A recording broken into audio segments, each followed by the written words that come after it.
काय म्हणता मंडळी, मजेत का सगळे? तर बरेचसे लोकांचे बरेचसे डाऊट मी बघतोय कमेंट सेक्शनमध्ये. जसे की अपडेट फॉर्म कसा भरायचा, त्यानंतर क्युरी त्रुटी यादीत नाव असल्यास ते कसं सबमिट करायचं, किंवा फॉर्म भरताना मी MST CET भरलंय, मला JEE भरायचं होतं, नीट भरायचं होतं. हे सगळे जे इश्यू आहेत ते सॉल्व्ह मी देखील तुम्हाला जितके मदत करता येईल तितके कमेंटमध्ये करतोच आहे.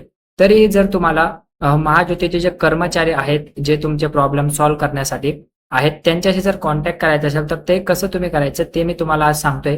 तर तुम्हाला काय करायचं, महाज्योतीच्या पोर्टलवर आल्यानंतर तुम्ही ते बघू शकता, कॉन्टॅक्टचा इथे सेक्शन आहे, तिथे तुम्ही क्लिक करा. त्यानंतर तुम्ही ते बघू शकता, इथे त्यांचा ऑफिशियल ईमेल ID आहे, त्यानंतर ते त्यांचे टेलिफोन नंबर आणि मोबाईल नंबर सुद्धा आहे, आणि हा त्यांचा ऍड्रेस. त्यानंतर इथे खाली गेल्यावरती हे 2 नंबर तुम्ही देखील बघू शकता.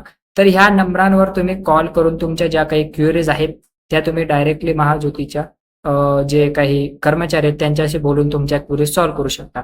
तर ह्या व्हिडिओत हेच सांगत होतो की तुम्ही त्या कर्मचाऱ्यांसोबत डायरेक्ट कॉन्टॅक्ट कसा करायचा आहे आणि आपल्या क्वेरीज डायरेक्ट ऑफिशियल जे कर्मचारी आहेत त्यांच्याकडनं कसे सॉल्व्ह करून घ्यायचे.